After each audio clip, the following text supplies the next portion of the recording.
Maintenant, on va faire une équation de la forme factorisée. Donc, on a notre forme factorisée. Ici, dans mon exemple, j'ai aussi ma forme factorisée. Donc, je vais aller trouver les informations qu'il me faut pour être capable, être en mesure d'aller tracer mon graphique. Donc, j'ai besoin d'identifier tout d'abord la valeur de mon A. Donc, la valeur de mon A qui se trouve à être devant ma parenthèse, la première parenthèse, donc mon A vaut 1/4, donc 1. Le A est égal à 1/4. Puisqu'il est égal à 1/4, ça veut dire que mon A est plus grand que 0 et que ma parabole sera tournée, elle aussi, vers le haut. Il faut que je sois capable d'aller placer mes zéros. Mais pour placer mes zéros, il faut que j'aie mes zéros. Sauf que dans la forme factorisée, ça c'est un avantage. Donc les zéros de la fonction, c'est mon x1 et mon x2. Fait qu'on me les donne. Donc ici, j'ai plus 4. Puis ici, j'ai moins 2. Tu n'oublies pas qu'il faut que tu aies x moins x1. Donc, si tu préfères, je pourrais aller te le réécrire juste pour te faire un petit rappel que lorsque tu vois f de x est égal à 1/2, et quand, pas 1/2, c'est 1/4, puis que tu as x plus 4, c'est comme si tu avais x moins 4. Et là, c'est là qu'il va falloir que tu t'aperçoives que ton x1 vaut moins 4 et non plus 4. Donc ça, c'est quelque chose qu'il faut que tu comprennes, sinon tu risques de te faire avoir à l'occasion dans les problèmes. Donc mon x1 est égal à moins 4 et mon x2 est égal à 2. Donc, je vais aller juste le surligner ici. Moins 4 et 2. Donc, on a déjà deux informations. Donc, parabole tournée vers le haut et les valeurs de nos zéros. Troisième information, il faut que j'aille trouver le sommet. Donc, il faut que j'aille trouver mon sommet, mais là, j'ai la forme factorisée. Donc, lorsque j'ai la forme factorisée, je ne suis pas en mesure de trouver le sommet directement. Donc, je devrais calculer mon H et je devrais aussi calculer la valeur de mon K pour trouver mon sommet.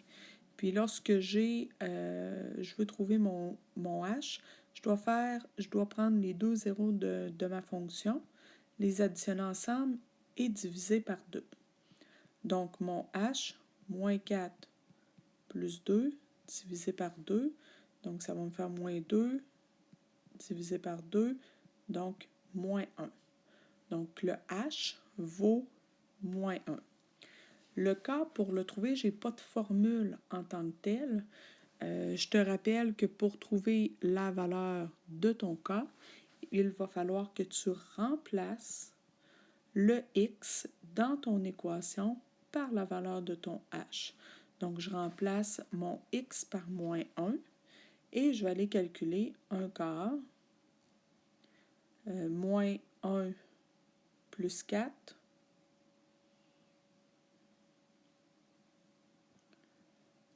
moins 1 plus 4, parenthèse, moins 1, moins 2. Donc, je vais aller faire mon calcul. Je vais aller calculer mes parenthèses en premier. Donc, moins 1 plus 4, ça va me donner 3. Et moins 2, ça va me donner moins 3. Il me reste à faire mon calcul par la suite. Là, je viens de m'apercevoir que j'ai oublié un moins devant le 1/4. Donc, je vais aller le rajouter à l'endroit où est-ce que je viens de le mettre, puis ici. Je pense que c'était trop petit pour mes yeux, là.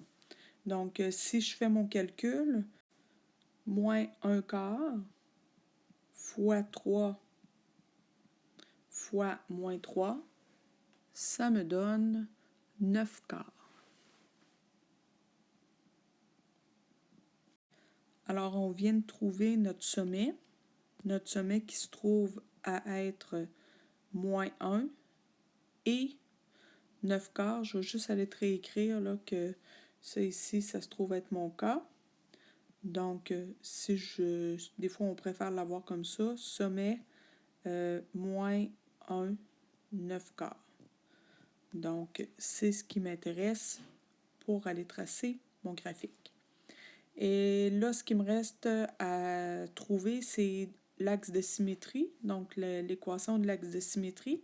Puis là, ça devient simple parce que puisque j'ai mon sommet, bien, mon axe de symétrie, c'est x est égal à h. Donc, mon h vaut moins 1. Donc, j'ai déjà mon axe de symétrie rapidement. Puis là, ce qui me reste à trouver, ça va être mon ordonnée à l'origine. Puis pour trouver mon ordonnée à l'origine, je vais remplacer mon x par 0 pour trouver la valeur de mon y. Donc, je m'en viens dans mon équation et je fais f de 0 est égal à moins 1/4. 0 plus 4 fois 0 moins 2. Alors, f de 0 est égal à moins 1/4 fois 4 fois moins 2 pour un total de 2. Donc, moins 1/4 fois 4 moins 1 fois moins 2. Il me reste tout simplement à aller placer mes informations sur mon graphique. Donc, je vais aller commencer par mon sommet qui se trouve être moins 1, 9/4. Donc, moins 1 est ici. 9/4, ça se trouve à être 2 entiers et 1/4. Donc, je vais le faire à peu près, là, je n'ai pas le choix. Non, finalement, ça va être correct parce que dans le fond, j'ai 1/4, 2/4, 3/4, 1 entier. Donc, ça va être 2 et 1/4. Ça va être ici. Donc, moins 1 et 9/4. Je suis précisément là. Là, j'ai fait un graphique, mais comme je t'ai dit, c'est pas ça qui va être important. Ça va être plus d'avoir l'allure de ton graphique qui va être important pour toi. Par la suite, j'avais mon ordonnée à l'origine qui se trouvait être 2. Donc, ce point-là est important. J'ai mes zéros de ma fonction. Donc, dans cet exemple-là, on avait 2 zéros qui étaient 2 et moins 4.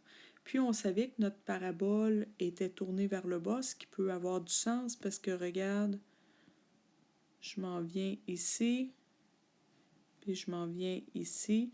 Donc, elle est vraiment tournée vers le bas, fait que ça confirme que ce qu'on a vu avec notre A fonctionne. Puis, dernière information, l'axe de symétrie qui se trouve à être x est égal à moins 1.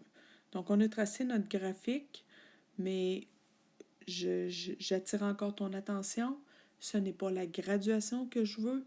Je veux que tu sois en mesure d'aller trouver chacune des informations qu'on a trouvées avec la forme factorisée, donc c'est-à-dire les zéros, être capable de retrouver le sommet avec les équations, être capable de trouver l'axe de symétrie, être capable de trouver l'ordonnée à l'origine, puis le sens de la parabole. Et avec ça, ça va être parfait. Tu vas avoir tout ce qu'il te faut pour être capable de répondre aux questions en te faisant un croquis et non un graphique aussi précis que je suis en train de faire avec toi.